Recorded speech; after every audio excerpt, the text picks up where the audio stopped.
Hi, soul friends. It's Tannaz Hosseinpour, and welcome back to another episode of the Minutes on Growth podcast. Today, we have a very special guest with us, Bishop Foreman, the People's Bishop, founder of the Harvest Church. Welcome. I am so glad to be with you today. We're going to have an amazing conversation. I'm really looking forward to it. Thanks for having me.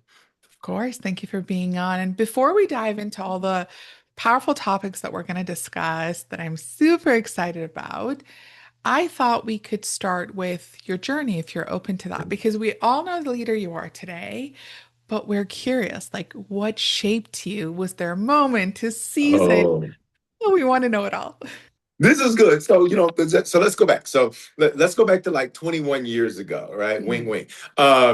But no, let's go back to the beginning. The joke is I came out of my mom's room with a Bible and a briefcase.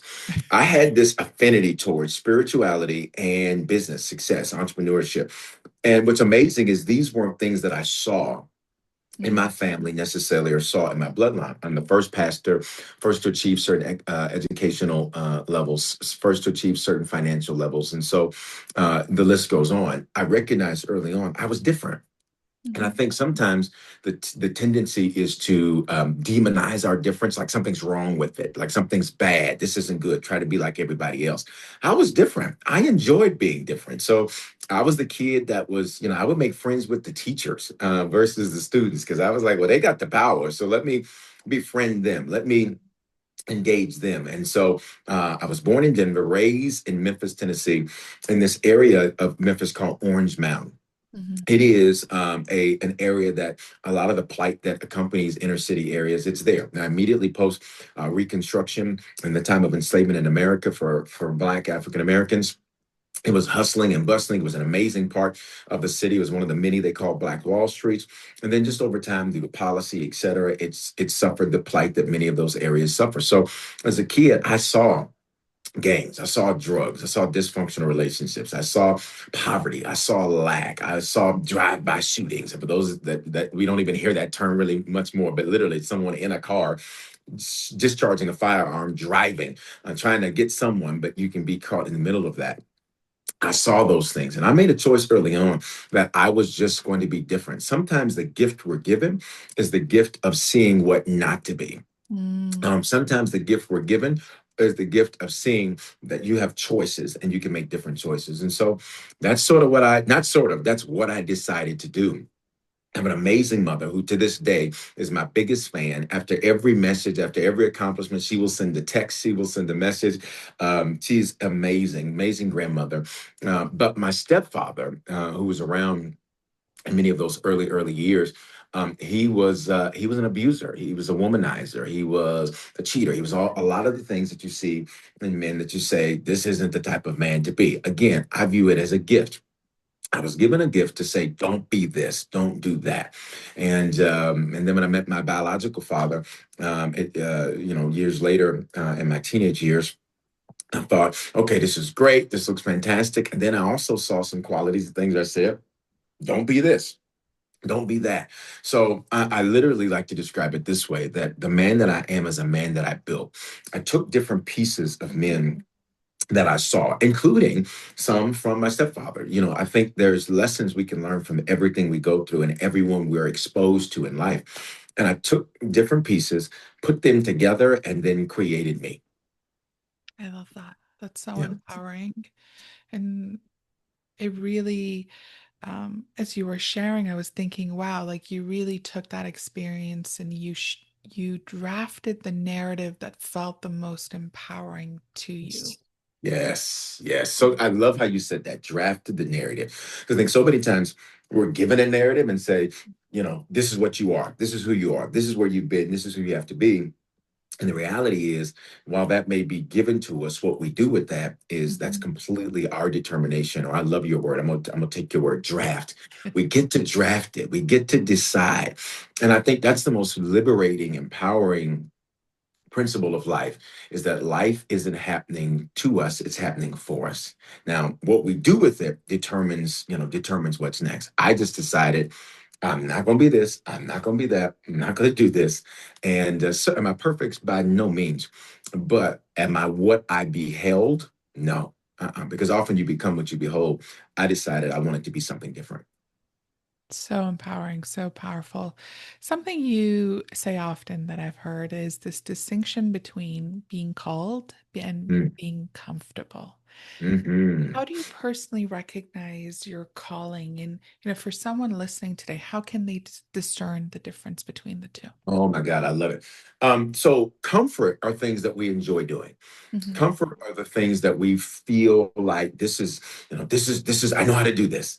But comfort and calling aren't necessarily the same. You think of a call. If my phone was to ring right now, I've got a call, it would interrupt our conversation. I'm comfortable in our conversation now. If I got a call, it would interrupt our conversation and force me to shift my attention from what I'm comfortable to what the call is. Hmm. Using that analogy, it's the same thing in life, is that often we do the things we're comfortable doing, but that becomes a ceiling. Your comfort becomes a ceiling. Your calling becomes an advancement. It means come up higher. Let's do something greater. There's more.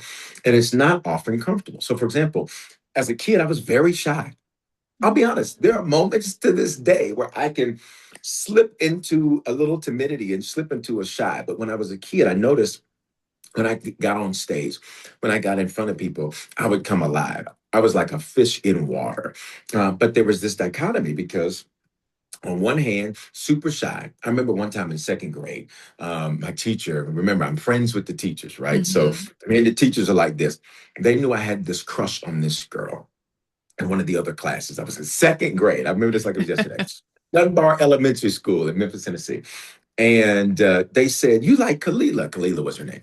You like Kalila? And so I got all okay, you know how you're a little boy, you're not Yeah. supposed to like girls. I don't like girls, but and and what have you. And so, but I was like, I probably smiled or whatever.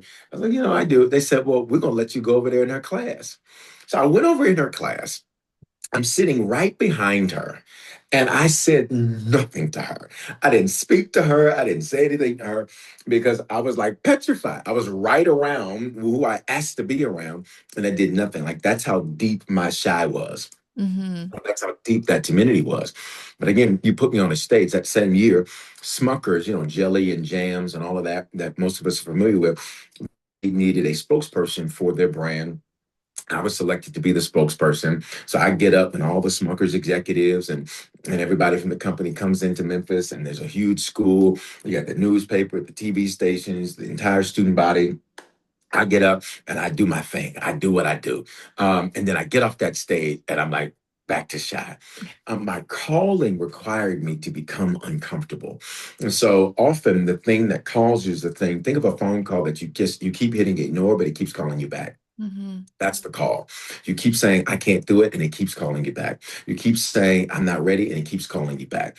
That's what a calling is. It calls you to something higher that's not comfortable. And no matter how often you try to mute it, it keeps calling you back. Bishop, I have a question. Yes. I'm curious because I'm wondering, with your calling, would you have felt comfortable stepping outside of your comfort zone if you didn't feel seen by your supporters? And by your supporters, I mean like your mom or the teachers, because in those moments you did feel seen by them, right? And it's like they were kind of behind you as you stepped outside of your comfort zone. I want to know what role that played. Oh, you know what? I think it's an important role. I think the answer is I still would have, because for me, one of the greatest things my mother did, and I tell her this to this day, because people will always ask you, how did you raise, and your sons and this and that, da, da, da, da, and your kids have done this. And I say the greatest thing she did for me was she got out of my way. And what I mean by this is that I was like a lion. Started out like Simba. Let's use Lion King references. I was like Simba, a little tidbit, but there was a Mufasa on the inside of me. And so one of the greatest things she did was step aside and let me develop, let me fall, let me make mistakes. And I was the type of kid that I was, signing my own permission slips, and I was telling her, I was giving her updates like, oh, I got a trip to Alaska next week. She's like, Alaska? What are you talking about? I don't know anything about this. What are you talking about? Oh, I signed it. Don't worry about it. And obviously, she would be, disappointed and upset like any mom would. But she understood that I was different. And I think the greatest thing that she did, the greatest thing my great great grandmother, who we called Mimi, did, my grandmother did, my grandfather did. The greatest things that the support system did was recognize I was different. And so Mm-hmm. I would hear people say things, oh, you should do this, you should be like this, you should do this, you should be like this. Ooh, you should go play this sport, you should play that sport. Like I played football for one season in high school, season and a half. I said, this is not for me. I said that, and I was built like a middle linebacker at the time, but I got hit one time during a blizzard in Colorado. I said, this is not my call. This is not what I'm supposed to do. Um, but I think to answer your question, I think it definitely supported and helped to validate what the call was. But I think the reality is they didn't know what the call was because I was the first. Mm-hmm. So it's not so much that they even knew. It's not even so much that I was seen as much as I wasn't obstructed. Mm. And so because you were the first of many, okay, Mhm, in your family, in your lineage, mhm, I'm wondering if this feeling of comparison to those who came before you, because like you're creating a new mold, right? mhm, And I'm mhm. wondering because something that a lot of like my own clients that I see as a therapist is like this feeling of I'm not enough, especially when we're different. It's like, oh, Yep. I'm different, I'm not enough, I'm not good enough, pretty enough, smart enough, all of that. Right. And so as a result, there's this like sensation of shame, this feeling of shame coming to Mhm. the surface. I'm wondering what your thoughts on, whether it's relational shame, I'm not enoughness, spiritual shame. Tell me what you think about that and if you experience that not enoughness or comparison. Oh, absolutely. And what was amazing is that I think one, I think it's an amazing question. Two, I love the real discussion because most people never ever address that. You just see their glory, you don't see their story. Mm-hmm. You see their success, you don't see their suffering. And so, absolutely, there would always be this internal um, thinking of, "Are you good enough?" Mm-hmm. And it was amazing. Those questions were never introduced to me. Those were questions that were internal. Those were questions that I would just look. And I'm very competitive by nature. That is my thing. I'm the type that, if it's something that we can make competitive, let's make it competitive. So I was able to harness that and turn it into ammunition to succeed and to do well.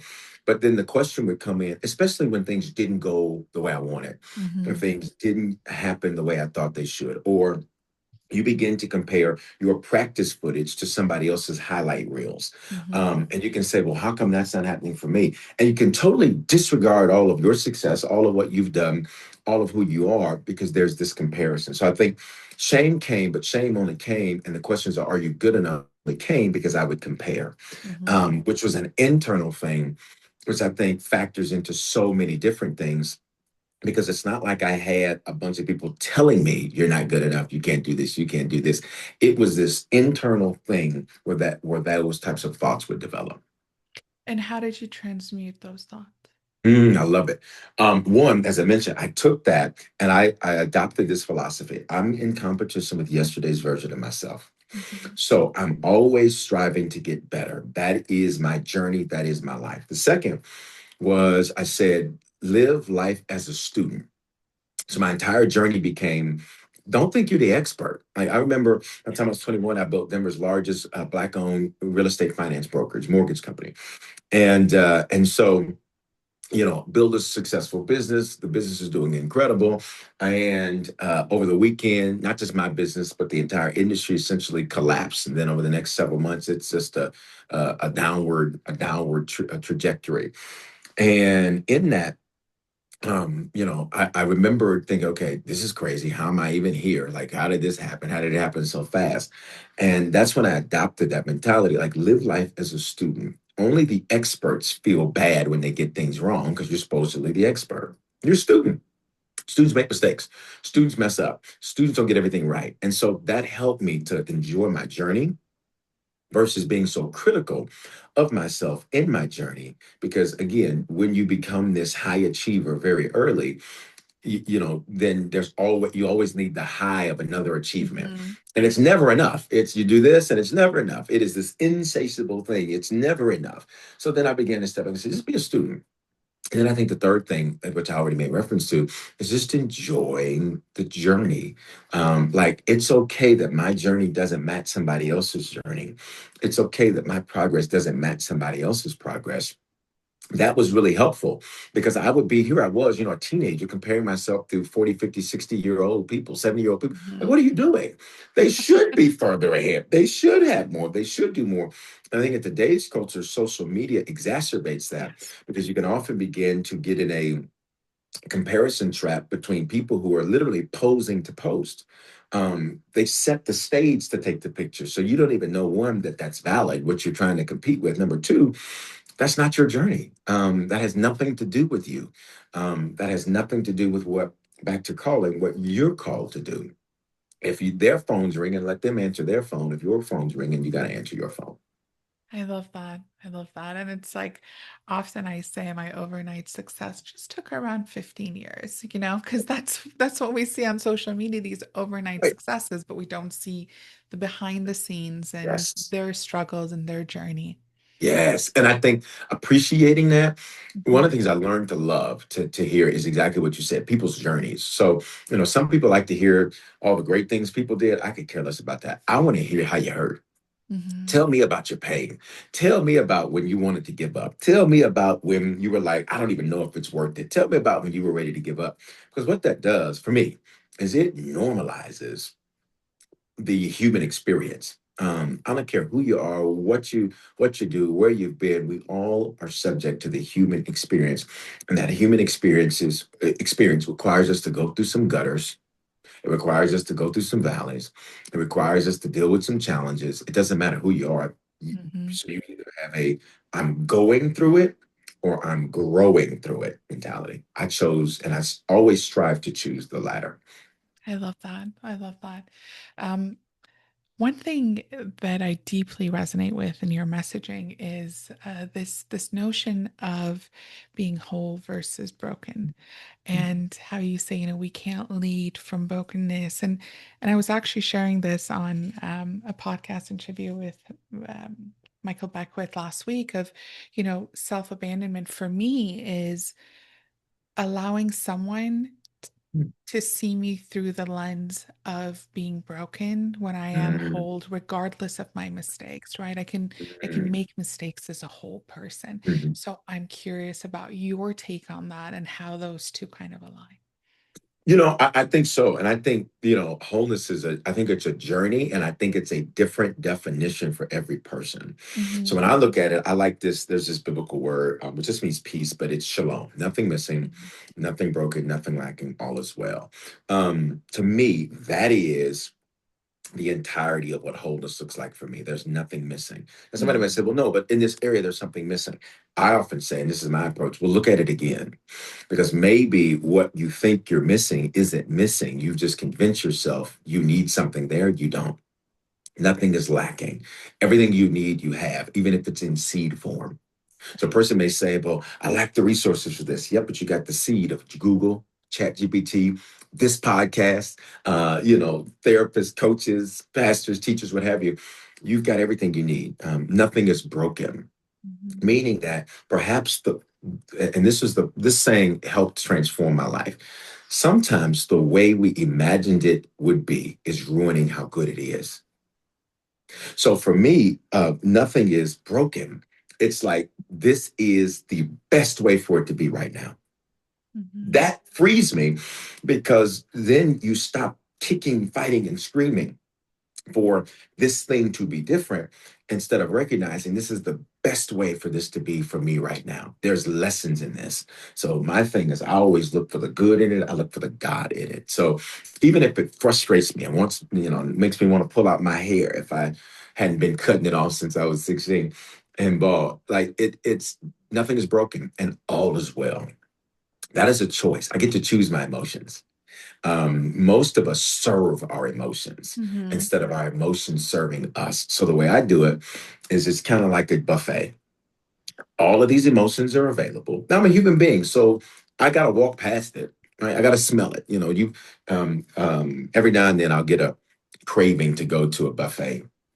And there's one of the buffets, I won't say the name of it, where sometimes people say, "Oh, you decided to go." I was like, I just had a craving. It came up, I had to go.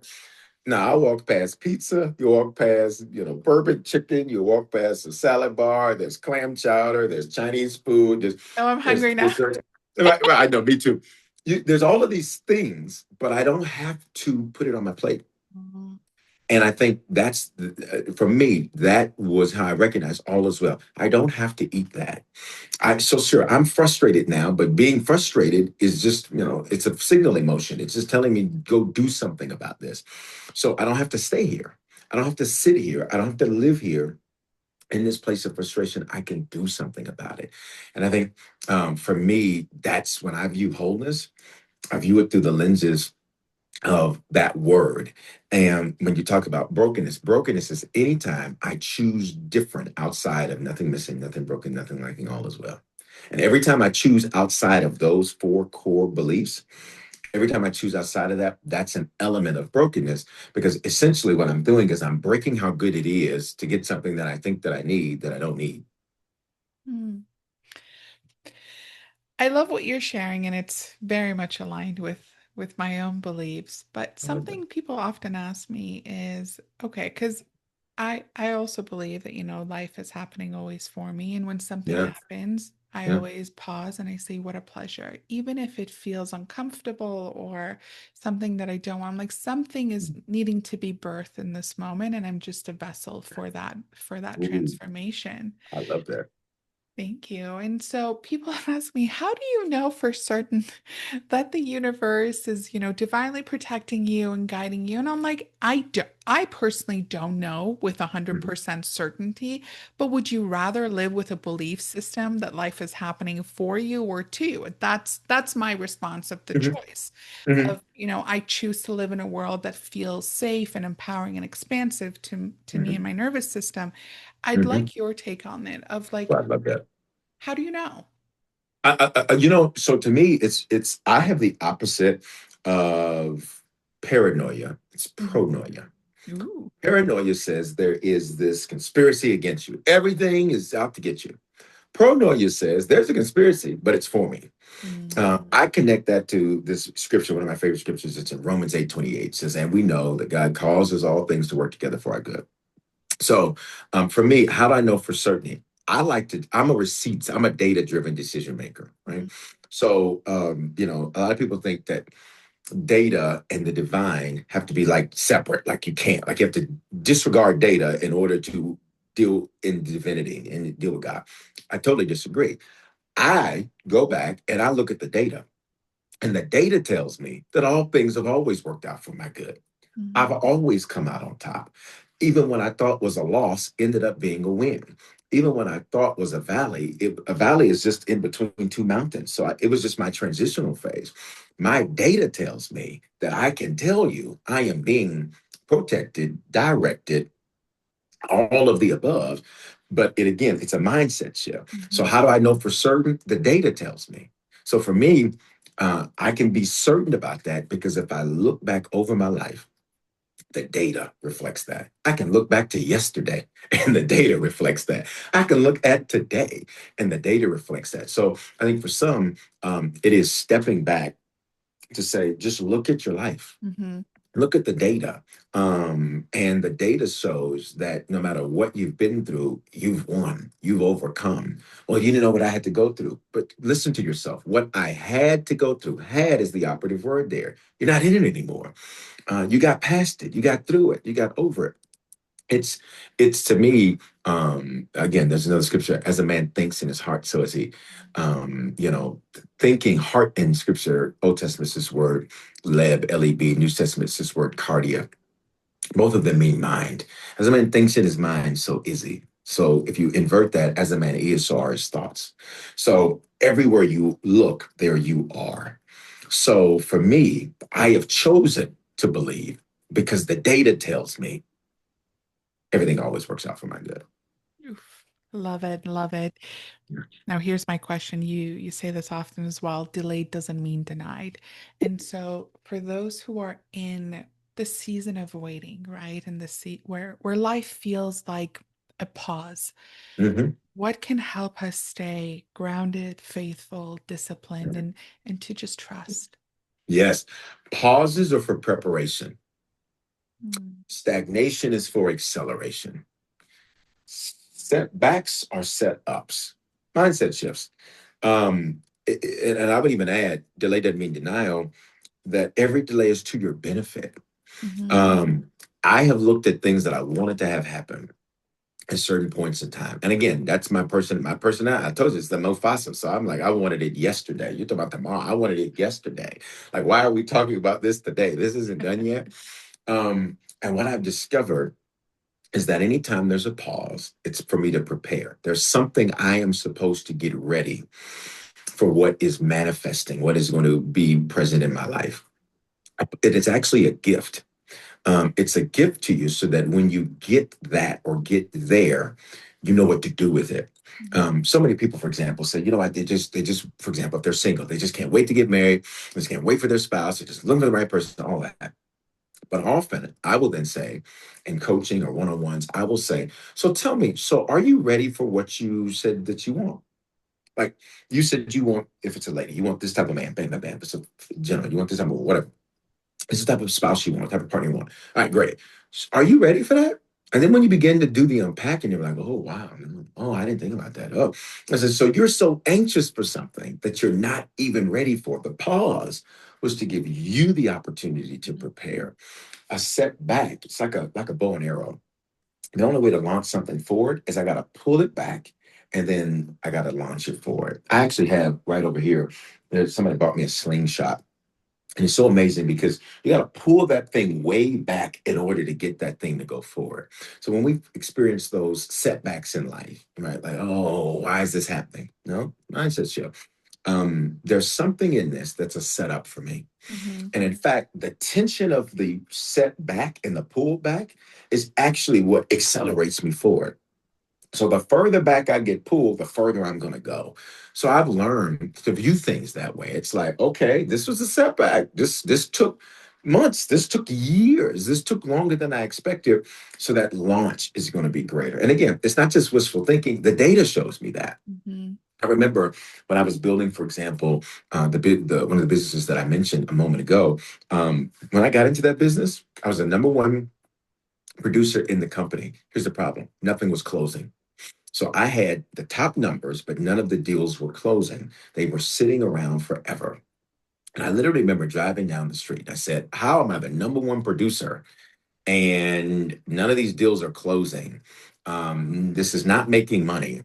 And so I prayed a prayer. I said, well, if you want me to keep doing this, God, I need something to break within the next 7 days because if one of these deals doesn't close, that will be my sign that I just need to go do something else. Well, when that dam broke, let me tell you, that dam broke, and I remembered within a few days, out of nowhere, the first of those deals closed, and it was such a big number. I told the one of the processing managers, I said, I will go to the bank to pick this check up myself and bring it back because I said I want to hold in my hand Mhm. the fruits of my labor because for months I had zero income.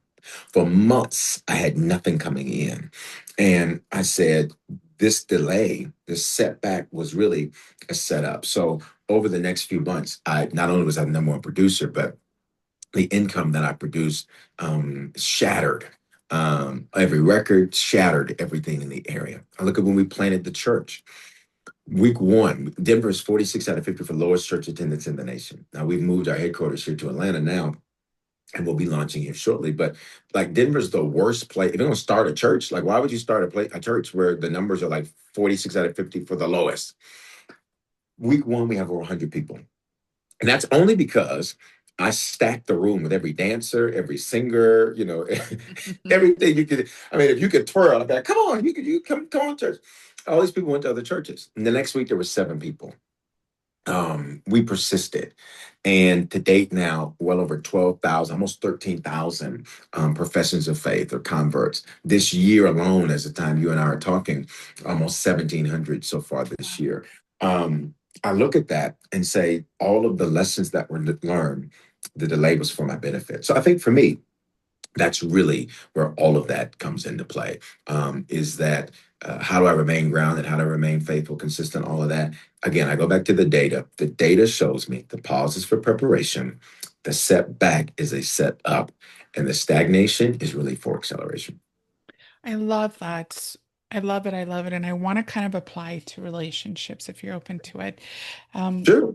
one prayer I've been consistently saying for the past, I would say, decade is at the end of every night, I tell God, universe, light, whatever people feel comfortable Yeah.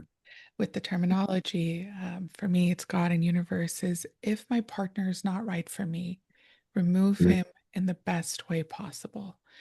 And with my previous relationship, uh, God universe removed him in the most dramatic way, in the sense of like I can write a fictional book about it.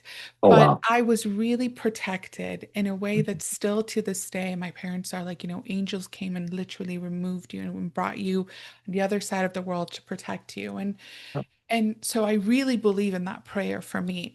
I'd like to know your stance on this because, relationships are often where we get stuck. And how can we discern between like God removing someone versus like maybe our old wound sabotaging or fear or, the internal, like the external Sure. versus the internal?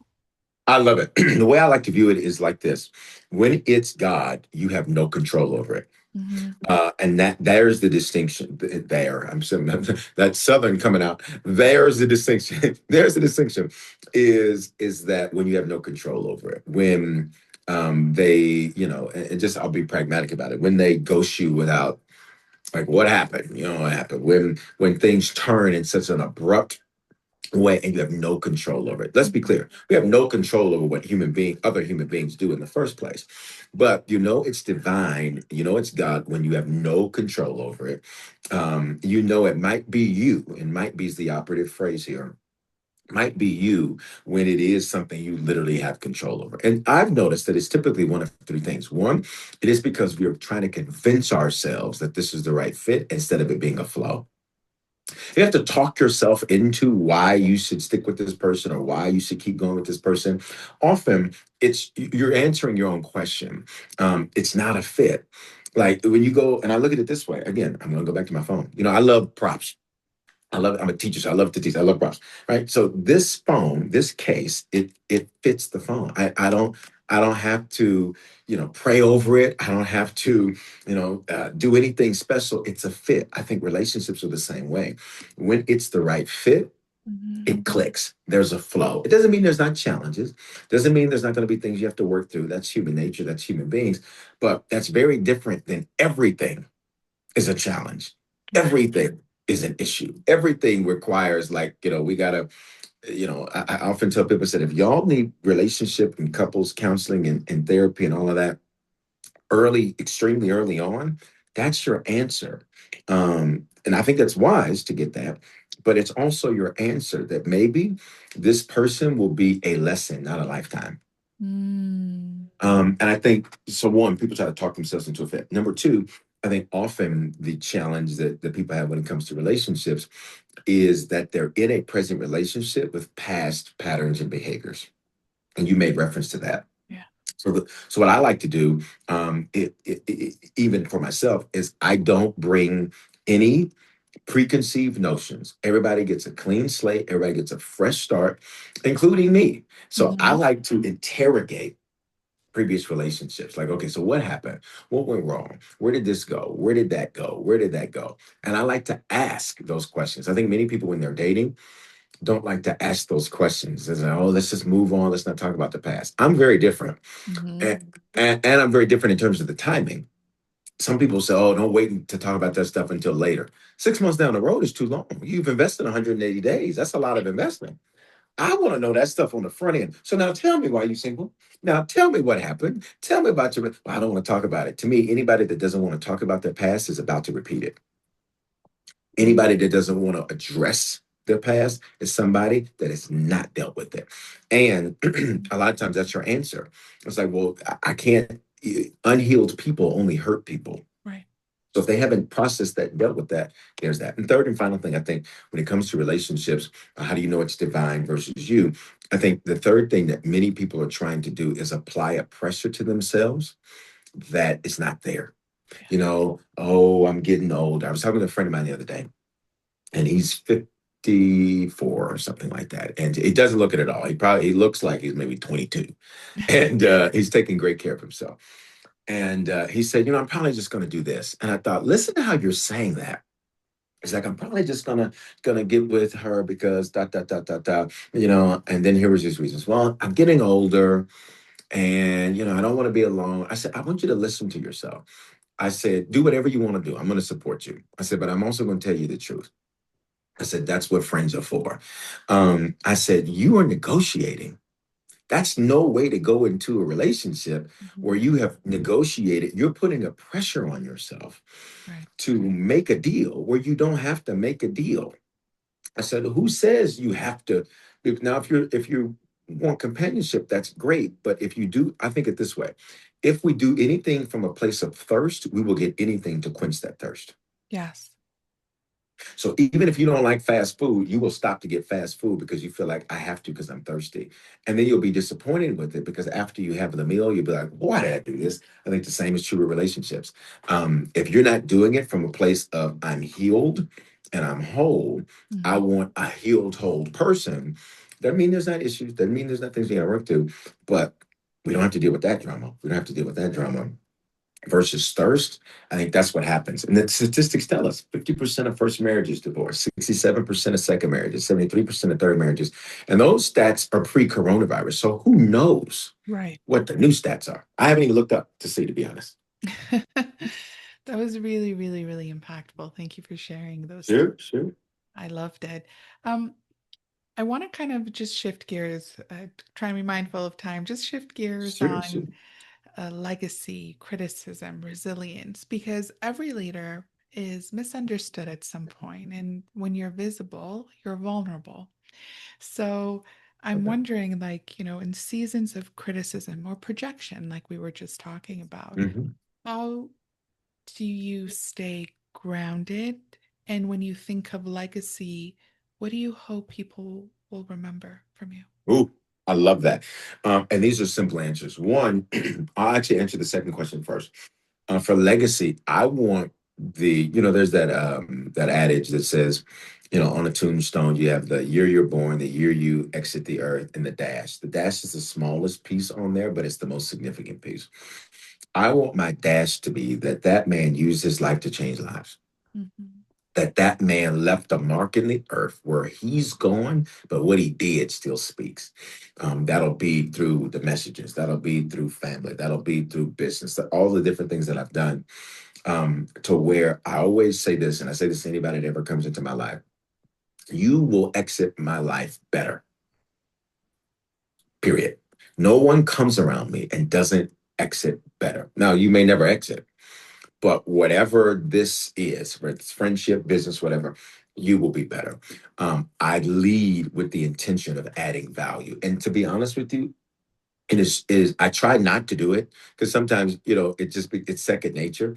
I was on a call yesterday doing a recap of this conference I spoke at, and the event host called and she was asking a bunch of different questions. And what was supposed to be like 3 minutes turned into like almost 30 minutes of me giving constructive ways on how to build your business and how to do this and how to do that.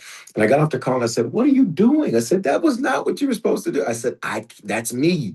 It is in me to add value. So to me, that's the legacy, is that lives were impacted in a quantifiable, definable way Mhm. that will outlast me. That's what's important to me. To the first question of dealing with criticism, you're going to be criticized. If you're going to call shots, you're going to take shots. I used to take them very personal, to be honest with you, to where I was like, that's not true. And then I realized, you know what? Most people don't like themselves. So why would I care if they don't like me? So here's what I do: I evaluate what's being criticized. Like, I want to see it. What they write, let me see it. What they say, tell me what they said. Not because I want to internalize it, but I want to scrutinize it to see if there's something valuable in it. Mhm. I flipped it. I live as a student. So even if a person says, I can't stand that Bishop Foreman, he's always so hype. His energy's so high. He's always telling people about how they can prosper and do well and da, da, da. I'm like, okay, great. That means I'm on message. I'm like, okay. I said, great. Thank you. I remember at a certain point, people would say, and they would say, "Well, that Bishop, he's just so grand." And I asked one guy, I said, "What do you mean by that?"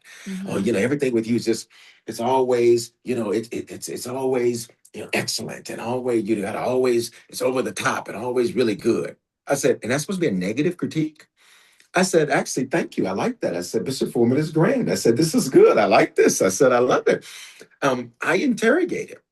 I've had people say things, whenever you're a leader and you've got a large following, people will try to attach things to you that aren't true. Oh, he's this, he's that, he's this, he's that. And I'm like, okay, okay. You just haven't seen a very effective culture. So I understand why you would think that. I said, but look at the lives of the people that I'm leading. They have the fruit. I'm not making anybody do anything. I'm pointing them to God. I'm not pointing them to me. So I don't do that. I don't take it personal anymore. I will scrutinize it, but I do not internalize it. Mm, I love that. You know, Um, Thank you so, so much for sharing all your wisdom and your it's my insights with pleasure. us. Is there anything that's on your heart that you'd like to share before we wrap up? Thank you for that. Again, I want to say this to you. I said it to you before we started, but thank you for what you're doing to create conversations. Conversations create catalysts that bring change and transformation. I think about certain simple conversations that transform the trajectory of my life. In this world of podcasts, I think of simple statements said on a podcast that changed the Mhm. whole trajectory of my life. And so only eternity will tell how many lives you've impacted, because many times the lives you impact, you won't always get an email. You won't always get a letter. You're not always going to get a like. You're not going to get a star. You're not even going to know they're there, but your life has impacted them. And so thank you for that. And I would say to everybody this is that if you've still got a pulse, there is still a plan. And what's ahead is greater than what's been. You've not reached your greatest heights. You've not had your greatest accomplishments. You've not done your greatest work. And I believe that this conversation has so much wisdom that can be extracted and then used in your life. But just recognize and know this, that what's ahead is better than what's been. And you're literally, I believe this, you're literally sent to the earth to be a curse breaker, a line crosser, a boundary breaker, a history maker, which is my new book, History Makers, that's coming out. But I really believe that. I think everybody's sent to the earth to do that. I don't think any of us are here by happenstance. I don't think any of us are here by coincidence. I believe it's all divine placement. We were born for the time that the earth needed us the most, which is now. Amen. Amen. Speaking about your upcoming book, how can the audience connect with you? Read your books, Yes. um, all of that. All of that. Sure. The easiest way is bishopforeman.com, Foreman.com, or on social media. And I'd love if you're watching or listening to the podcast and something was added of value, value was added to your life, shoot me a message. They call me the People's Bishop because I love to interact with people. To me, I don't understand why you have a platform and I interact with people. Now, I get hundreds of messages a day, but I still strive to respond to them. So I'd love to know if something was added value to your life. But on all social media platforms, at Bishop Foreman, Foreman. If you're on TikTok, just make sure you go for the blue check profile. I've got about 100 fake profiles of me over Oh, there on wow. TikTok. I know that's what I said too. It's like it's 5 full pages of fake profiles. In fact, some of the fake ones have more views than me on the real one. I'm like, how did the fake get more than me? But that's cool. I'll take it. The message is still getting out there using our face, so we'll go with it. But at Bishop Foreman on social media, bishopforeman.com. There's books, music, messages, coaching, so much more that's available. Thank you so much for sharing. I'll put all of that in the show notes. And thank Thank you for you. being here, for sharing your light, your wisdom, Thank you. for being present, and sharing your gifts with us. Thank you, And man. thank you, everyone else, for listening. Speak soon.